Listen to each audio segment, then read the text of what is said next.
Our sponsor, Kathy Takushi, and co-host Kathy Takushi with CaptivatingJourneys.com, and she's about to go on an important captivating journey tomorrow. Yeah, Cindy, I'm off to Egypt. Our first question I asked her today when she came in is, have you packed yet? No. And I was shocked because I start about a week out, and then I get serious about 3 or 4 days out, or usually on the weekend before the trip.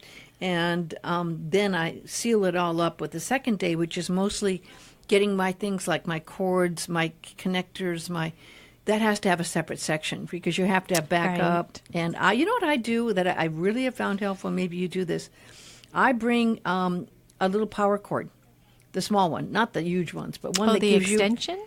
Yeah, because you know what? They never give you enough. They never give you enough in the room, and then you have to find something under or behind or unplug a light or go behind a desk to get the other cord. And so I bring my own power extension. And, of course, then being in Egypt, you're going to need, I don't know what kind of power they use in Egypt.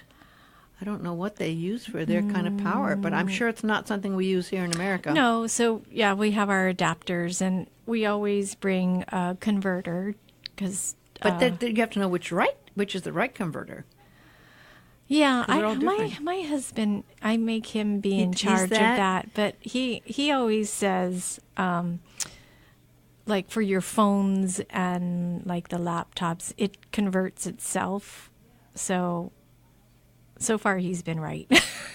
Well, that's important. They do have packages, and I bought them, where you can buy like 6 or 7 different kinds of converters. Oh, no, those are the adapters. The adapters, right. Yes. Right. Yeah. The adapters are very, very important. So this is an interesting story I thought you would appreciate. I don't know if you do this, but it's they have top 7 best out of office message examples. So like when you take a trip. Oh, right. Right? Because, I mean, sometimes you get kind of annoyed when someone just has I'm out of office, I won't be receiving messages. So you can kind of put some interesting messages on there. Do you do that when you go on a trip? I think my last one I did, I put something like, I'm exploring new destinations. That's good. So I can help my clients better or something like that. Yeah. I mean, there's one they have here, which is typical. This is the one that's kind of a basic one. Thank you for your email. I'll be out of the office from, you have the date, to the date, and have limited access to email. I will not have access to email, or depending on limited access or not have access to email. If this is urgent, please contact, and then the name, and I'll do my best to respond promptly to your email when I return. But that's if you don't have time to be clever. But you can go beyond that and start being a little clever. Hello and thanks for your email. I'm currently out of the office until date. If your question is urgent, in the meantime, did you know we have a weekly, monthly newsletter? Yep, you heard that right. A weekly dose of all your favorite content sent right to your inbox. To ensure you don't miss out on all your good stuff, sign up for our newsletter here.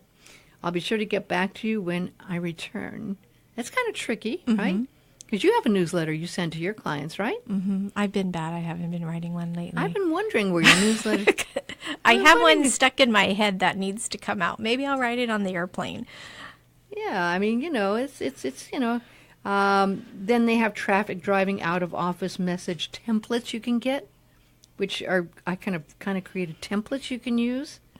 So, you know, and networking or new business ones you can use. It's something to think about. I got this from getmailbird.com, which is interesting. Just in case you want to be creative. You know what? I don't usually do it because I know that you can actually reach people when you're out of office, even though you say you're not out of office. And sometimes I don't want some people to know that I'm out of office. Oh. So I just leave it up, and then when I get where I'm going, I check my email and get back to people. But. Yeah, I do, well, especially when I'm traveling internationally because the time change. Yeah. And I think on the Nile, the internet is not as good. And I'm sure I don't have no idea on Mount Sinai how it is. So I'm not expecting to have I'm any expecting there. you to call in. I remember one time you called in, I think it was 12 o'clock or 1 o'clock, and you were on the Nile in Egypt. Yeah. When you called in. I'm expecting some phone calls from you. Okay. We were just talking before we went on the air about this interesting fact, and you said you've seen this is true. This is from Peter Greenberg's. I have his email, and we also run his show. But he says solo travel is booming. It's estimated that 1 in 4 Americans will journey alone this year. But it's one thing to travel to a destination alone, but it doesn't necessarily mean you have to experience it alone. Which you're seeing some more people traveling alone, right? In order to help the solo traveler, there are many websites and apps that claim they can help solo travelers once they arrive. One website is meetup.com that allows you to choose your interests and show you events. It encourages experiences for like-minded travelers who'll be in the same location. This one I haven't heard of, TravBuddy, T-R-A-V Buddy.com, is a social networking website that will help you find fellow travelers that are going to the same destination. And there's one called freetour.com that can help get you not only free walking tours, but perhaps some new friends on the tour around the city that you're visiting. And then there's one called EatWith. EatWith.com is a way of connecting you with local hosts that individual travelers can go in and meet with some people there who, or that are specialized in certain experiences like Italian feasts or other cooking classes in some places and stuff like that. So something to think about. I know that you're starting to see more cruise lines do single, that accommodate some single. of the, even some of the river cruises, they have very limited single cabins. Actually, on this trip, my Egypt trip, where there's 3 single people going with us. There are 3. 3. Well, you see, that I hope that, and I really hope that some of these cruise lines, is that her calling you? I think we so. have. Oh, yay! Yeah. We've got another Cindy on the line. Hi, Cindy. This is Cindy.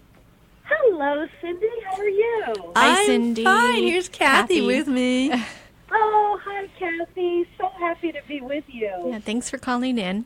I want to make sure I pronounce your last name right, and I wasn't sure. Can you give us your last name pronunciation? Yes, Litze. Oh, it's Litze. I wasn't sure if it was Litz or Litze. You're with one of those cruise lines that is just like the dream cruise line, Silversea. Oh, thank you. I'm very fortunate. Yeah, that's a good one. I guess you two connected, Kathy and Cindy. You connected on the last trip to Oahu, right? Yeah, last month, right? Yeah, I think it was. I know. Doesn't it feel like this year has flown already? Yeah. So tell me. I mean, I know that a lot of people have heard of Silverseas, but not as many people I know, and maybe not as many people as you know, Kathy, actually have gone on it. So I'm really glad you could call in, because I wanted to kind of familiarize our listeners and audience and myself with why you got such a reputation of being such a great cruise line, but if it's really true that it is something that some people may think they're out of the price range where they can afford it. And I'd like to kind of go into that a little bit, because that's the unspoken thing that people don't really talk about, that think, oh my gosh, I don't know if I can afford Silverseas because I know it's so luxury. Yes, so I think a couple of things with Silversea. One is that sets us apart is we're privately owned by one family. And sometimes I have to remind myself how special that is. So from our management down, and then from every person that works on the ships to the office, everyone's very committed.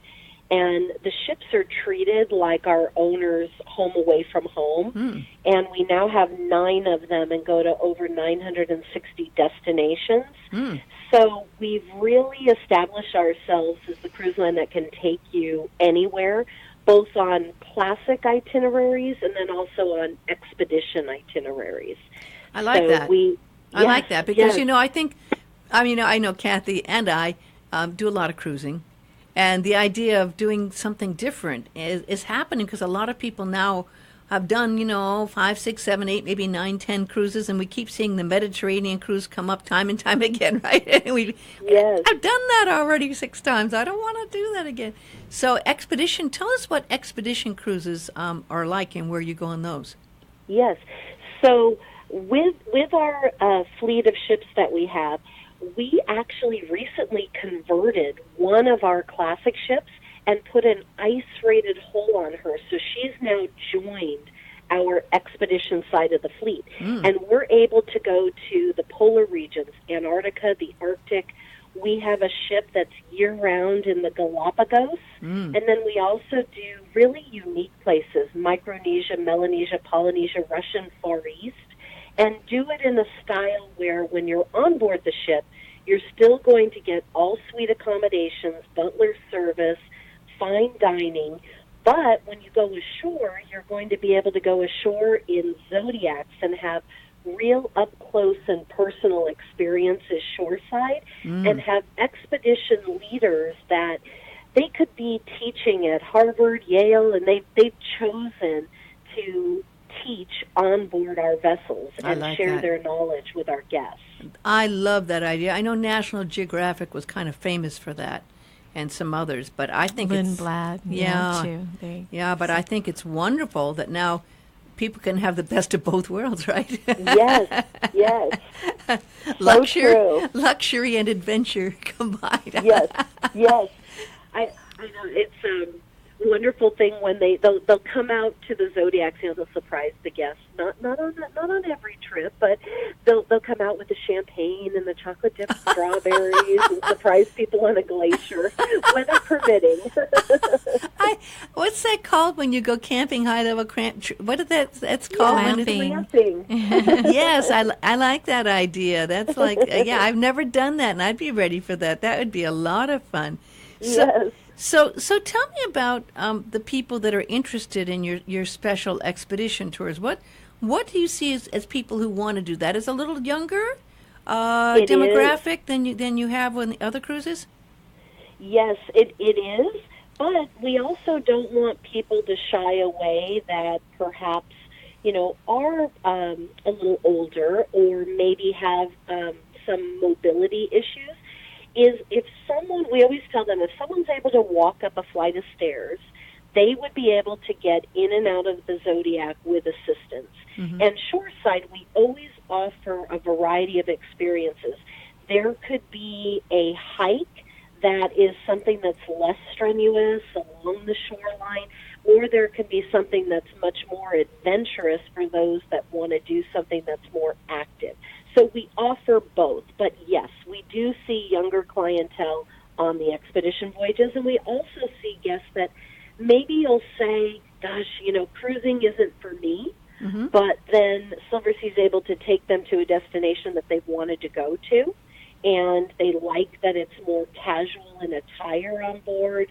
And there may be guests that like to go to resorts, and because it's not as traditional of a cruise experience when you're on board. So, Kathy, when you have people contacting you about wanting to do something special, I mean, sometimes I know people say they have an anniversary coming up or a birthday, they're going to get engaged, and they want to do something special. Then how do you go about talking to the people about this amazing opportunity at Silverseas? Well, of course, you have to, budget is, comes up. But if some clients, they book suites in maybe like a premium, maybe like an Oceania, and then when you add up all the things that the additional costs for something like that, in the end, it's either the same as Silversea or sometimes less. That's a very good point. And I'm sure that happens with you sometimes when you see that as well. Because I know more and more people, I don't know, I mean, it's like, I hate to say it, but you get spoiled. And sometimes I go on some of these cruise lines and I look at the size of the room and what they offer, and I'm going, this doesn't seem like quite what I thought I was going to be getting when I ordered a veranda and upgraded to concierge level, and you think all of a sudden you're going to get something, and you go, wow, this isn't what I thought. But with Silverseas, you really deliver what people want, right?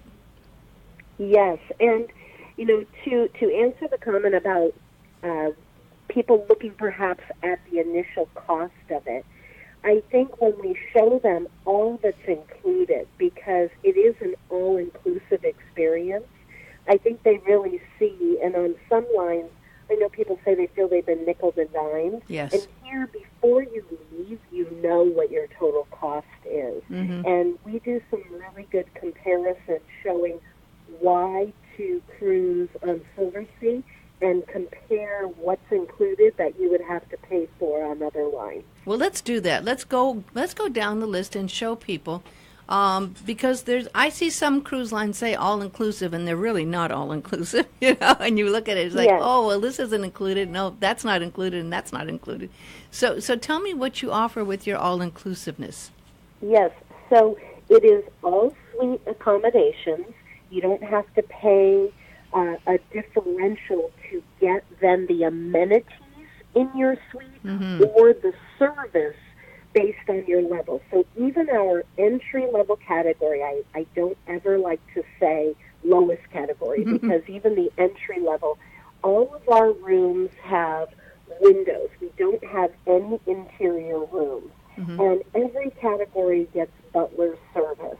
All the gratuities are included. Wow. And I know some lines say that they are, but then there's an expectation. Yes. There's no expectation of gratuities on board Silversea. All the fine dining is included. All of the beverages are included, and that's everything from your bottled waters, your Elay cappuccinos, your alcoholic beverages, wines. So it's included all throughout the ships. On some ships, it's only in the dining rooms or only in a public It's room. true. Yeah.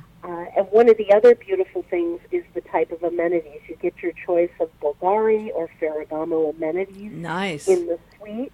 Yes. And you get your pillow menu. You get a variety of diffuser scents. And I know some of this may seem like the little sprinkles on the cupcake, the extras.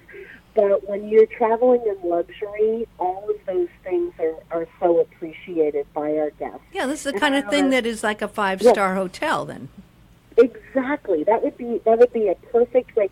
We like to refer to our ships because we only have 100 to 600 guests on our 9 vessels. Wow. And we always like to call it a luxury floating boutique hotel.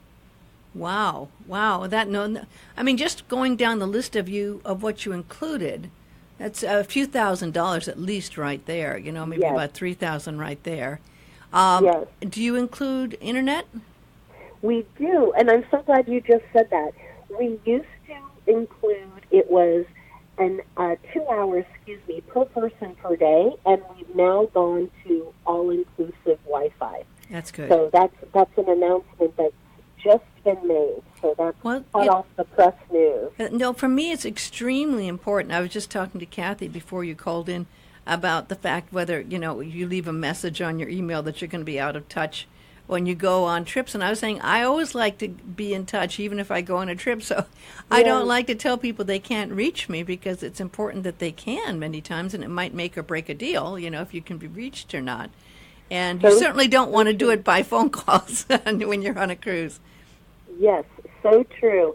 And one of the beautiful things is that when you're on an expedition trip with us, all of the shoreside experiences are included as well. And in the polar regions, we also include a polar jacket, which has a wonderful inner layer if guests need to, on a day, let's say perhaps when you're layering, if you have to take layers off or add layers, the expedition backpacks, canteens, so there's all these extras that are included. You have a concierge ahead of time that makes sure that the fit is appropriate. We help with the boots. And then may I share one other thing, which I just came back from the Galapagos, and there you even have your wetsuit concierge that fits you for your wetsuit. I'm sorry, that's just so funny. I have never heard of a wetsuit concierge. That's a first. That's amazing. Yes. So you went. What did you think of the Galapagos cruise? Oh, I loved it. I think Africa will always be one of my very favorites. Mm-hmm. But I must say that the Galapagos captured me as well. Just all of the wildlife and all the various species of birds and the expedition leaders that we had were phenomenal. We also had a photography expert on board as well. And my favorite part was snorkeling and the sea lions who, they're not afraid. They don't know predators. And I was sitting in the sand trying to put my fins on, and the sea lion kept swimming back and forth, almost like a dog would say, "Come on, lady, hurry up, let's play." It was great. How many pictures did you take, Cindy? Oh, I don't even want to tell you. I know. I still have pictures from my last 2 trips, and I looked at my content on my iPhone, and it said your content, and I have 125 gigs. It says your content's fine. How is that possible? How could? Well, it's because I have videos and pictures from my trips for the last year and a half. So, Yes. what did you go over 3,000? I didn't quite go that much. I was over 2,000. So you're Yeah. actually making me feel better. No. I do about 2,000. I do about 2,000 on a trip, and the hardest part is before we're on a trip, trying to clear out all my old photos so I have room for new ones. So. Yeah, but those pictures are so important. I mean, They are. Yeah, I mean, this isn't something you'll look back on, and when you see the pictures, then you'll think, "Oh my gosh, this was this and this was that." It's. How are you, Kathy, on trips? You don't take as many as I do, but you don't. I take quite a few, but Yeah. probably at least 1,000, I would think. Yeah. Yeah, and then of course you post on Facebook, so people can follow your adventures really yeah. well. Do you do that, Cindy? Do you post your pictures on a site so people can see? You know what our company does? They have us send them to our marketing team, so they have a mix of the professional photographs and then those taken by us in the field, and then they will post them, whether it's Facebook, Twitter, Instagram, and they do it in that way. That's smart. If I were to go on one of the cruises, and you're making it sound so tempting, I think I would do it maybe one time for a special reason. But the thing is then, Cindy, I would be hooked. And I would always want And to go. you're ruined. And I'd always want to go back for more. I like the idea of the butlers, and I like the idea of all those extra, and I like the pillow menus, and I like the infusion. I'd love the idea of Ferragamo. Is it Ferragamo? Ferragamo, yes. Yes, I like that. I've never had that in a room before. But no, it can be addictive. So do you find people go one time just kind of thinking they're going to splurge and then get addicted? We do have that, and that's why with some of the special savings opportunities that we have, we find that people will then say, "All right, I'm ready to rebook," and they'll rebook while they're on board. And so let's say they make their booking with Kathy, and they then go on the trip, and they love it. They book on board. They get their extra savings because they booked on board. And then any other applicable offers that are out there, then Kathy can assist them with those once they get home. And So, they yes, have the option of using that booking up to about a year after they booked it? Yes, they have the option to rebook again once they're on board, and that goes right back to Kathy. Mm-hmm. So what are the most popular expeditions, and then we'll get into the other cruise. What do you find is the hottest expeditions you're doing right now? So I would say that the hottest for a very long time has been Antarctica, and then we have seen in the last couple of years that the summer months, the Arctic. So people that wanted to go and see the polar bears, and then now, many of them have now wanted to go see the polar bears. They've already gone to see the penguins. So we find that our summer trips are now really selling well. And Antarctica, too, has been such a bucket list for people. Yeah. So we may have guests that will take maybe one of the shorter cruises, let's say one of the 10-day voyages, and then they decide that they want to include the peninsula and go further. So they'll take a cruise that's maybe double the amount of days. In the Galapagos, we offer 2 different itineraries, and they alternate every week. So guests that want to go to the western itinerary can do that and then do north central. So you could go back-to-back weeks and not repeat islands. I like that. I like that very much. Yeah, absolutely.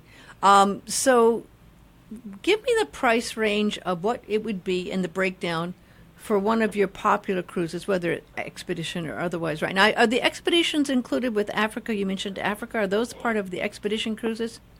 Yes, so one of the beautiful things with us having the 9 ships and having classic ships and the expedition, some of our itineraries, depending on the guest and their personal preferences, you can do Africa and the Indian Ocean on a classic ship, and you can also do it on expedition, just depending on which ports you want to go to and what type of ship experience you want to have. I see. So we offer, even Northern Europe and the British Isles to do classic and expedition. So there's a lot of variety.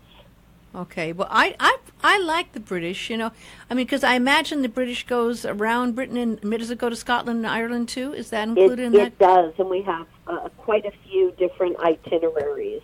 Yeah, I mean, I love Ireland. Absolutely love Ireland. I went, and I've got to go back again. But there are a lot of places when you're in Ireland trying to do it yourself on your own is hard to go to. So the cruise isn't a good way to go, especially since you don't have to worry about driving on the left side of the road, right?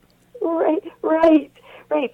But the cruise fares and things vary so much, and it's hard to give a quote on it because it depends on the month, the length. It depends if we have a special savings being offered. Yeah. So it does vary widely. I just took a quick look here at a British Isles voyage, and there's a few that are just really value priced that are around $4,500 a person. Wow, really? But then, yes. No, I'm shocked at that. No, that just blows my mind because I really thought you were going to say around 15,000.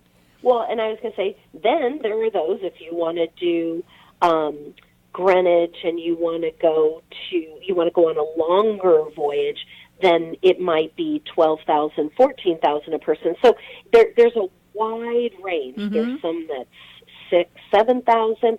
So it just depends on the itinerary, the month, the ship, and how well it's selling. So the one that's like the $4,000 or $5,000, yes, that includes your excursions and your liquor and alcohol? No excursions. No excursions right. on that. Okay. No excursions on the classic, but I'm looking at one here that's on an expedition ship, and on the expedition ships, they are included. Ah, okay. Well, that's good. And the reason we do that, we tried including shore excursions, and our clientele, we found, were not wanting to take what would be included. And so then they were paying a differential to take a variety of the other excursions, or they like to do things on their own, or they like to do private car and driver, etc. We do include transportation from the ship into the city center, and a lot of our guests like to explore on their own as well. I like that. Yeah, we tried that, but we found that we can offer a lower cruise fare in the marketplace because as much as people can say they're free, they're not free. They would be included in the price. Yeah. No, You're it's paying true. for it. Well, I mean, I now typically I try to do as many as is feasible on my own, but if I'm worried about time constraints and getting back to the ship on time, I don't even go there because I don't want that to happen. I don't want to miss my boat, and because it's too stressful when you're running close. But I mean, there are so many ways to do things on your own that I'm seeing more and more people. Are you seeing this, that more and more people are trying to arrange some of their own excursions these days?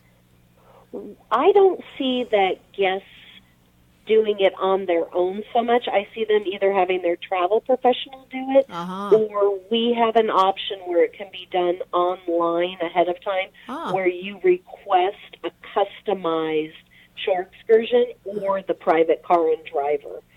But I honestly, I don't hear of a lot of guests on Silversea are making arrangements on their own. What about you, Kathy? Do people ask about that? I guess it depends on age as well. Yeah, it depends. You know, for the higher end cruises, a lot of people like the private car and driver. Yeah. I think the lower end cruises, they tend to go with, whatever's offered, and they choose from the menu from the cruise lines.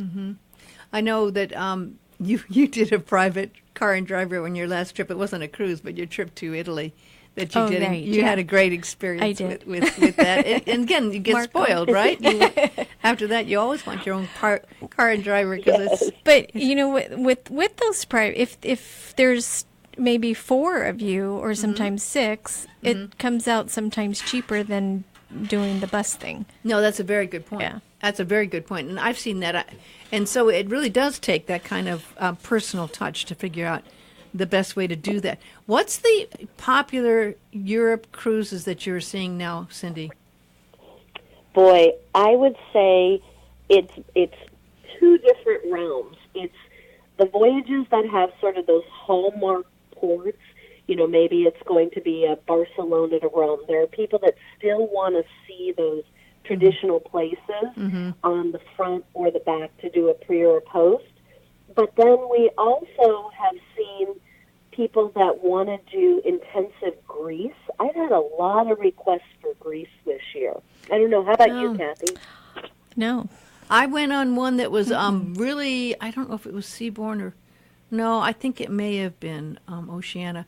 But I really enjoyed Greece, going to the islands that you usually don't go to, and included things like Corinth and, not just Santorini, but some of the other islands that are much smaller and you don't hear about.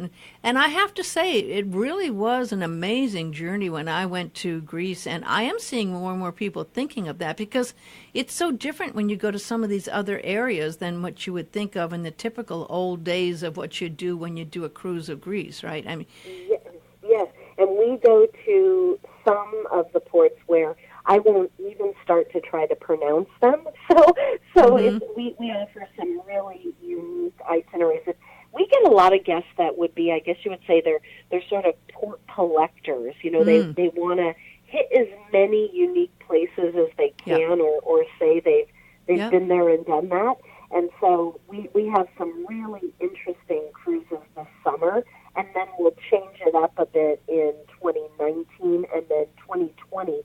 Our world cruise is already selling really well. So, oh gosh, how many days is the world cruise? Yes, so you can do anything from a segment to back-to-back voyages to the full world cruise. So depending on which year, our 2019 cruise, which is virtually sold out. I have a wait list that was made on Monday for that one. It's 132 days. Wow. And there's a wait list for that? 132? There's a wait list for that in 2019. It's amazing. It's from January 6th to May 19th. Sorry. Those world cruises sell out on a lot of the cruise lines. Yes. I love the idea of it. I absolutely love the idea of it. And the segment idea makes sense as well. Yes. But I'm trying to imagine the people that do that. It's going to be our most popular because it goes to all 7 continents, including Antarctica. Wow. Wow. That's amazing. Well, in 130 days, you get to really know the staff real well, don't you? I guess it's first-name basis for everyone, I guess. My gosh. You do. On that one, you'd really save a lot of money on your tips and your alcohol and some of those basic things, as well. And the nice restaurants. Some guests do? They rent out their house during that period of time. Well, you could make quite a bit renting out your house and covering it. That's a good idea. Yes. I like that idea a lot. That's brilliant thinking. Now, okay, so do you have an equal amount of expeditions and then the other cruises that aren't expeditions, or what's the breakdown of how many cruises you have for each? Yes. So on our expedition side, we have our Silver Cloud, our Silver Explorer, Silver Galapagos, and our Silver Discoverer. So we have 4 ships. On the classic side, we have 5 ships. So 9 in total, and then we have a new ship joining the fleet in 2020, Silver Moon. Well, isn't it interesting that people always want to be on the inaugural, the new ship? Wow. It's so true. And I had somebody who was trying to get on one of the sailings for the Silver Muse, and it was sold out. Really? That's the new ship? It's called the Silver Muse? Yeah. Yes. Yeah. I can't believe it, Kathy. This month is her 1 year. I cannot believe that. I was in Italy around this time last year for her inaugural, Wow. It's pretty. I saw pictures of it. Wow. She's a unique concept. I'm so glad you mentioned Silversea. She doesn't have a main dining room like all the other ships do. She has 8 different dining venues, and then, of course, you can always have 24-hour complimentary room service on Silversea. And you could also order during the restaurant open hours. You can order in suite from restaurant menus as well. Well, it's funny you said that because I'm one of those people that really don't like the main dining rooms. And I mean, sometimes you don't have a choice for lunch or something, so I will go on lunch. But I really like I like going to the restaurants, and I think most people do, because you'll see people actually choosing, and always when they have a choice of 1 or 2 or 3 or 4, those sell out immediately. So I think it's smart just going with the restaurant idea. Yes, and we find that a lot of new to Silversea and guests that are also have been with us a long time and they want to try something new are trying Silvermuse.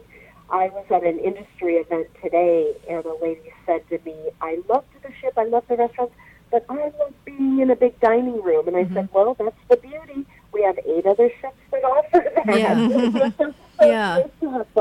Now, you said that ships are, how many passengers do the average ships carry? Yes, so our smallest is 100 guests, and our largest is just around 600, and then everything in between.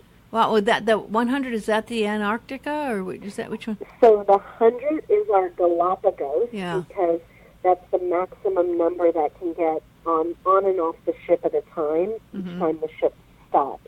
So everyone's able to be off the ship. And then our Antarctica ships are 132 to about 200. And then we have ships that are just under 300, just under 400, 540, and then the 600. Wow, I mean, it's almost like chartering your own ship when you have 100 people. That's amazing. I love that idea. That's very unique, definitely. So there is, obviously, there's this huge difference between expeditions, not huge, but a big difference between what the kind of attitude and what you're doing with the expeditions versus the regular cruises that you do. And the expedition started just recently, or is that a new thing, or have you been doing those for a long time? We believe it or not, it's our 10-year anniversary, and we're celebrating that in June of this year. Wow, that's wonderful. And so, obviously, it sounds like you try to really make sure that there's a lot of educational, informational opportunities, and I assume those are lectures on board, as well as these really unique excursions that you offer.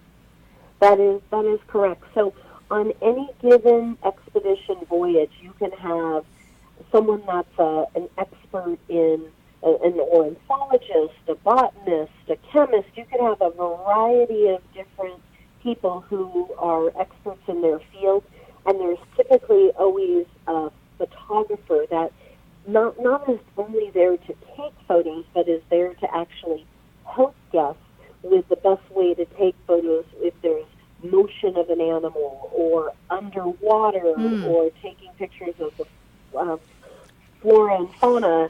So there's opportunities to learn both through the lectures on board. There's debriefings after each day. And then also, one of the unique things when you go out on a Zodiac with Silversea is on some of the other expeditions, the person that's navigating the Zodiac is also the person that's talking to the guests. On Silversea, we have a navigator, one person that's their responsibility, and then there's also an expedition guide leader on each Zodiac too that can focus in looking at the surroundings and making sure to spot anything that would be interesting to the guests. Kathy just handed me her phone, and she knows me. She showed me one that I'd love to be going on. Lisbon to Barcelona departs on May 14th this year, 6 days, and it starts from 5,000 something. Let's see here. I have to go back. I lost 5,090 if it's available. That's amazing. That's amazing. The trick. Well, that's where Kathy comes in at 244-1414 or captivatingjourneys.com, because that would be a great deal. Now, on those again, you say you don't have inside cabins, but you do have the difference of a window versus a balcony, right? That is correct. So let's say on that trip that you're speaking about, that's on Silver Muse, and you would have, there's only a few rooms that have a 3/4 large picture window. So 3/4 of the wall is a window. Oh, wow. And then anything above that, you're going to have a private veranda. I like that. I mean, because that is big. I mean, because some of these ships, truthfully, I've been on some cruise lines that say a balcony, and you barely can fit a chair out there. And no, this you can dine out there. And it's like, that's really the balcony, but that's an amazing deal. That's 6. I think that was 6 nights. Mm-hmm. But that's a great deal. And so, but then you have the variety. Some are those, and sometimes they're 3 times more than that. It depends. And I noticed you have a lot of wait lists going on as well. It's just like, wait list. And so it's like, so you're obviously, people are very, very happy with some of these cruises if they're already on wait lists for a lot of these, right?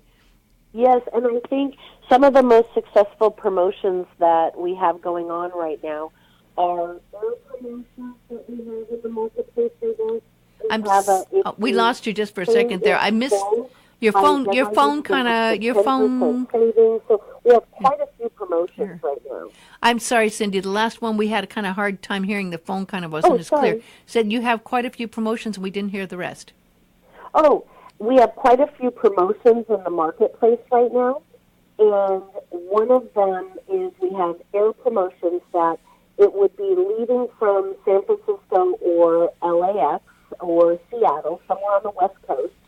So unfortunately, we don't have the air from Hawaii, but the inclusive air, let's say on these Mediterranean cruises that you were speaking of, it makes it such an unbelievable special deal if a guest wants to then go to one of the air hubs, let's say in California, or there's an air credit that would be offered if on that voyage they're not able to take advantage of that air special.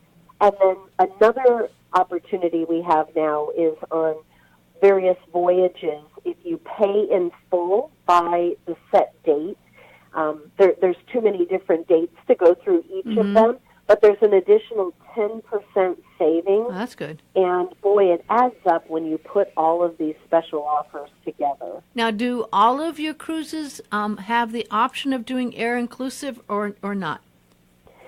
So it is on most of our destinations, but it's all based on capacity controls and space availability. So that's why you may see, when you see wait lists on things, there's both the wait list for the actual suite accommodation, and air promotions are also first come, first served. Gotcha.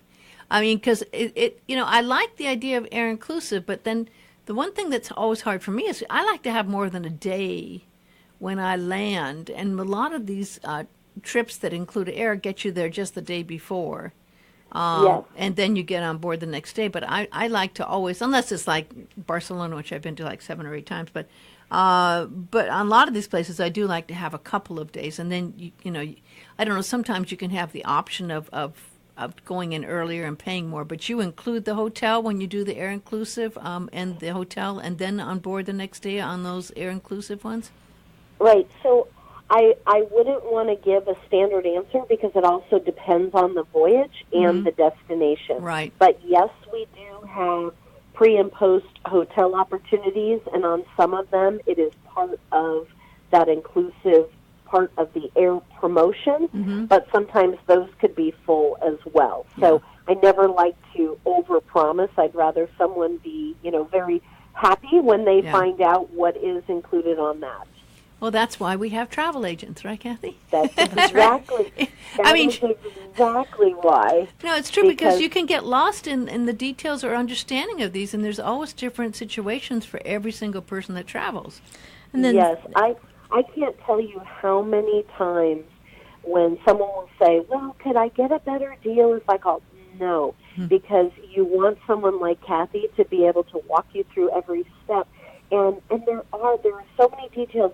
If something is really special to you, there's something in a particular port that's a must do or see, you want to know that your travel professional is going to be there telling you, okay, we're 121 days prior to sailing. You're going to be able to book your shore excursions at 121 days. Or you want to eat in our Relay and Chateau restaurant on your 20th wedding anniversary. Let's make sure that we call first, we get online first thing tomorrow morning to book your reservation. And oftentimes, guests, they need a travel professional to be able to look out for all those details. Yeah. You were going to say something? Yeah, I was just going to say sometimes with our, we're a member of Ensemble, we can provide an additional amenity like shore onboard credit that you can't get even just booking directly with the cruise line. I was just saying before you called today, Cindy, that there was a story today that I read from Peter Greenberg that it's estimated that 1 in 4 Americans will travel alone this year.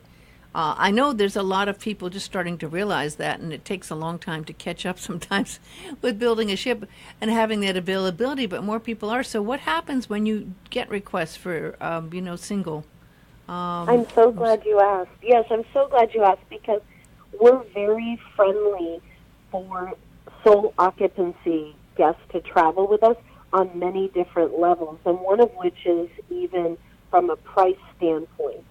So, yes, there were voyages where sole occupancy guests would have to pay 200%. That would be on one of those voyages where you see lots of wait lists. Or that might be on a holiday cruise where it's very full. We know it's going to sell out.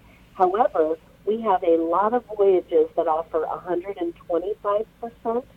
So for only 25% what it would cost for someone to then, if they were traveling on their own, traveling double occupancy. Some are 130, 135, 150, but we have a significant number that are at 125%. That's very attractive to someone who is looking at that. Yeah, it definitely makes a difference. Yeah. And then on board the ship, they do a really good job of looking out for the guests, and with the way the dining works too.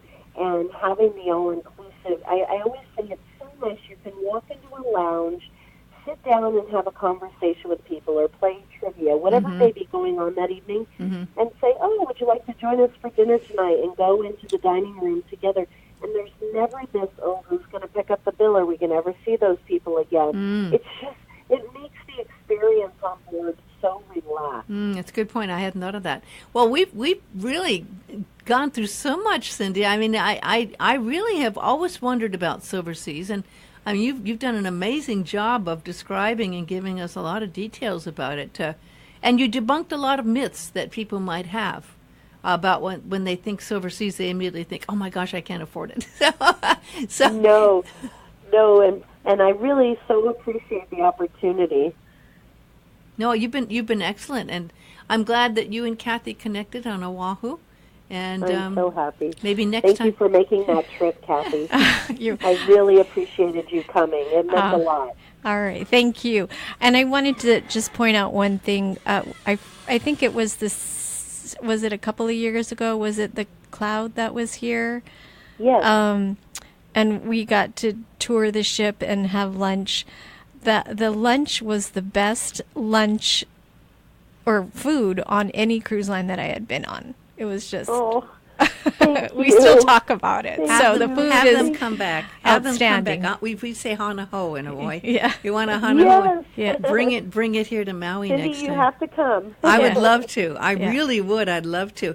Well, it's been a pleasure talking to you, and thank you so much for your time and your information, Cindy. Aloha. Thanks, Cindy. Aloha. I'll be in touch with you. Thank Okay. you so much. Okay. Bye-bye. Thank you. Bye-bye.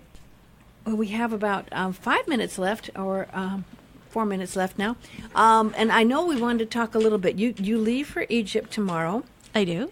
I'm so excited. And you're flying. Give us a little bit on your background, your itinerary, because we can be a voyeur on your trip. And I know we'll follow you on Facebook as well. So where are you going on this one? So I leave tomorrow on United, and we're flying Maui, Chicago, and then Chicago to New York, and then we're spending the night. So there's 5 of us from Maui. Oh, wonderful. So we're going to spend the night in the city, and then have dinner and maybe see a show. I don't know.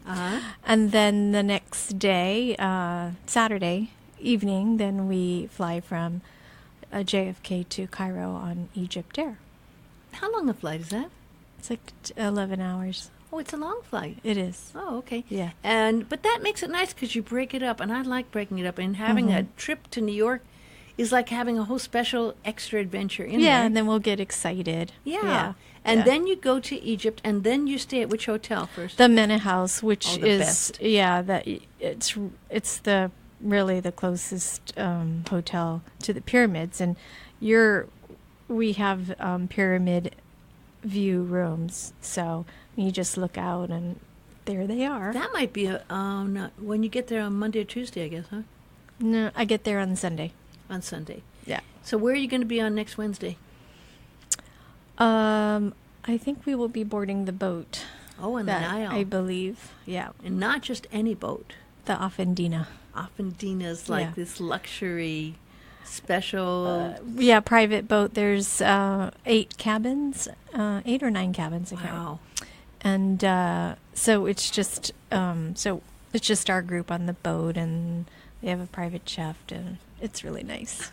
So maybe you could call in on Wednesday next week. I'll email you. How many hours difference is it? It's 12. It is 12 hours, Yeah. just like Europe, yeah. Mm-hmm. Okay, well then that would be 1 o'clock here. It'd be 1 in the morning there. I don't know if I'll be up. Maybe we'll do a We might have to. recording. We might have to. And then you go down the Nile, and you're not into Nile. And Andrea Smith is going to entertain you because she's very entertaining. She is. She's the queen of the Nile. She is the queen of the Nile. Yeah. So we do a couple days in Cairo. Then we fly to Aswan, and then we board the boat and then go down the Nile. Then we come back to Cairo, and then we do 2 nights on Mount Sinai to St. Catherine's Monastery. How are you going to get over there to Mount Sinai? I think we're driving. Really? Or we fly. We might be flying to Sharm el-Sheikh, and then I think it's a 2-hour drive from there. And there's the nunnery, is it? There's a monastery. Church, a monastery on the top. Mm-hmm. And Wow. that's where supposedly where the God spoke to Moses in the burning bush. Wouldn't that be interesting? Yeah, I was kind of reading about it. I guess you just wouldn't see the burning bush if it was all burnt, huh? No. just- But The ashes yeah, don't I remain. supposedly to the mountain we ride a camel up to a certain spot, and then you walk the rest of the way up. Oh, that sounds really exciting. Are you? Because you haven't been there before. I haven't been there. That's exciting for you, right? Mm-hmm. Yeah. Definitely have to take pictures there. Yeah. I want a picture of you on that camel. Mm-hmm. And There's then camels all over there in Egypt, though. and then we come back to Cairo and do the bazaar and Shop. and then fly back to New York, and then we spend the night at the airport and then come home. And when do you get back? What's the date you get back? April 30th. Wow. Yeah. Okay, so quite a full packed couple weeks. Yeah. When I first went to Egypt in 2016, I thought 2 weeks was kind of long. I thought, maybe 5-6 days, but it actually goes by really quickly. It does. Absolutely does. Yeah. Well, we are really, really thrilled for you, and I can't wait to hear about your adventure. I wish I was going, but second best, I'll be able to hear about it all from you. All right. So thank you, Kathy, and we'll talk to you when you get back, or maybe on the route from the phone. Yes. And a big aloha to you. Thanks so much.